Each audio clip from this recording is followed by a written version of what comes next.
ماشاءاللہ، بہت ہی علمی اور بہت ہی پرخلوص یہ بیان ہے ہمارے فیضان الحق صاحب کا۔ اللہ تعالیٰ ان کو خوش رکھے اور اللہ تعالیٰ ان کو ایمان مرتے دم تک نصیب کرے، ہم سب کو اللہ تعالیٰ قائم رکھے، آخری سانس آئے اور ہم مومن ہوں، دکھاوا نہ ہو، ریاکاری نہ ہو، منافقت نہ ہو، اور اسی توحید کو بیان کرتے کرتے یعنی اسی کے لیے مریں، اسی کے لیے جئیں۔ اگر جینے کا شوق ہے تو یہی توحید بیان کرنے کے لیے، رد شرک کرنے کے لیے۔ اور اگر یہ چیز ہماری زندگی سے نکال دی جائے تو یقین کیجیے ایک لمحہ جینے کو جی نہیں چاہتا ہے۔ یہ جگہ ہی نہیں ہے ایسی کہ جہاں کوئی دل لگانے والا معاملہ ہو۔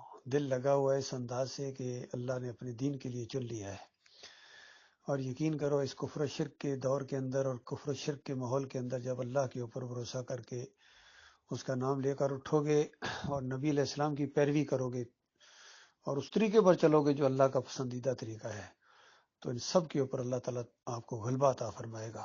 یقین کیجیے ان کے اوپر روب طاری ہو جائے گا اور ذہنی مروبیت اللہ تعالیٰ نکال دے گا کہ کون ناراض ہوتا ہے، کیونکہ یہ ایمان نہیں ہے کہ ایمان کو بیان کرتے ہوئے یہ ذہن میں ہے کہ یہ دوست ہے، اچھے خاصے تعلقات ہیں، علاقے کے لوگ بہت اچھا سمجھتے ہیں، اگر میں نے توحید بیان کی تو تعلقات خراب ہو جائیں گے، یا کوئی بڑا افسر ہے یا بڑا کوئی آدمی ہے وہ ناراض ہو جائے گا۔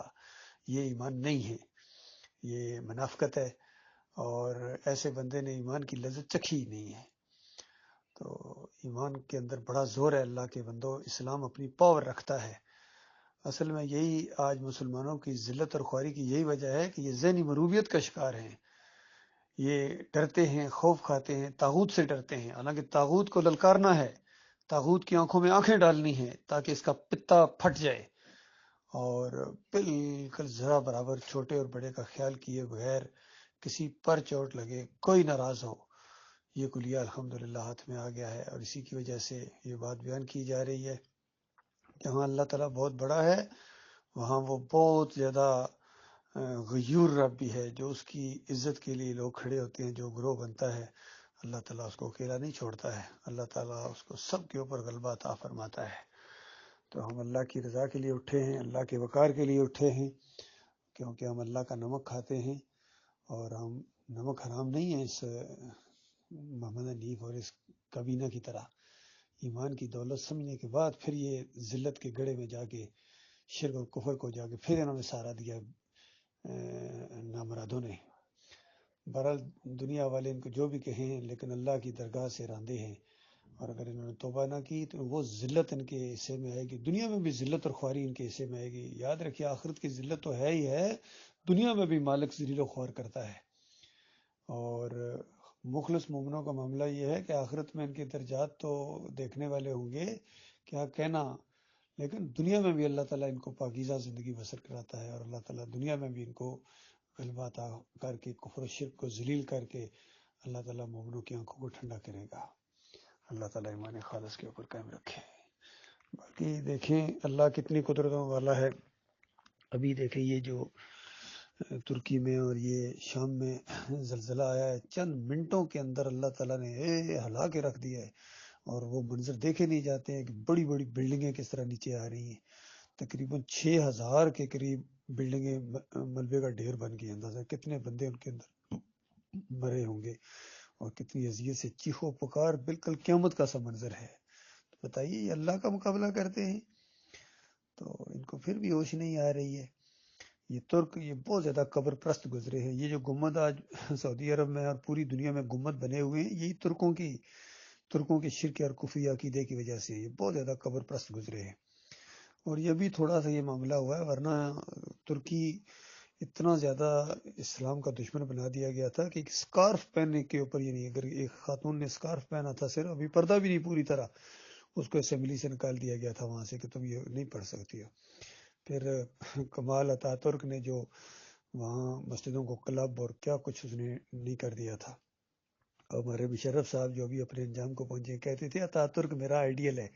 یہ بے ایمان وہی کچھ یہاں چاہتا تھا کہ پاکستان کے اندر بھی یہ ڈسکو قسم کا اسلام آئے گا، کلبوں کے اندر ڈانس، اور مسجد میں دل کرے تو کبھی نماز پڑھ لو، اور یعنی کم عقل ایسا، ذرا دماغ اس کا کام نہیں کرتا تھا، کہتا یہ داڑھی اور یہ جو پردہ ہے یہ گھر تک رکھو، باہر نہ لے کے آؤ۔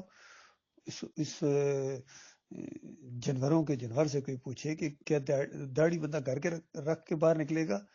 گھر کے اندر عورت پردہ کرے گی، باہر آ کے پردہ نہیں کرے گی؟ پھر اس کو ڈانس کرتے ہوئے بھی دیکھا گیا، علی اجمیری کی قبر پر ماتا رگڑتے ہوئے دیکھا گیا اس بے ایمان کو۔ بتاؤ اتنے اونچے رینک تک تو پہنچ گئے ہو، اب مزید کیا چاہتے ہو؟ یہ اللہ کے بندو، یہ ہے معاملہ۔ عمران خان بھی اسی طرح جا کے مزار کے سامنے جا کے لیٹ جاتا ہے، سجدے کرتا ہے۔ فضل الرحمان بھی، اس کا باپ بھی حلوے بانٹتا تھا، فضل الرحمان کا مفتی محمود، اس نے علی اجمیری کی قبر کے اوپر جا کے حلوہ بانٹا تھا۔ الیکشن کی مہم کا آغاز وہاں سے کیا تھا۔ جماعت اسلامی کے پروفیسر غفور نے مودودی کی زندگی میں نائب امیر کی حیثیت سے بر امام جا کے چادر چڑھائی تھی اور اعلان کیا تھا کہ اگر مجھے کامیاب کرو گے یہ حلقہ اسلام آباد سے، تو یہ جو راولپنڈی سے بر امام روڈ آتی ہے اس کو اتنا چوڑا کروں گا جس طرح اسلام آباد کی سڑکیں چوڑی ہیں، تاکہ آسانی سے یہ مشرق وہاں جا کر اپنا ماتھا ٹیک دیں۔ تو ایک سے ایک کٹا مشرق آتا ہے، اس قوم کے اوپر مسلط ہوتا ہے۔ یہ ہے اس قوم کا اصلی جرم، یہ ہے جو ذلت اور خواری ان کو پوری دنیا میں مل رہی ہے۔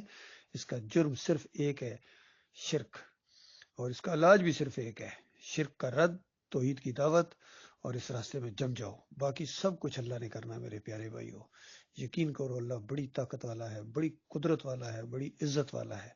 اس کی عزت کی وجہ سے، اس کی وقار کی وجہ سے ہم کھڑے ہیں، اور کوئی ہمارا نہیں ہے جو ہمارے مالک اور خالق کی بات کو نیچا دکھانے کی کوشش کرتا ہے۔ ایک محمد حنیف نہیں، پوری دنیا محمد حنیف بن جائے۔ ایک ڈاکٹر اسرار نہیں، پوری دنیا ڈاکٹر اسرار، اعلیٰ حضرت اور ابو الاعلیٰ بن جائیں۔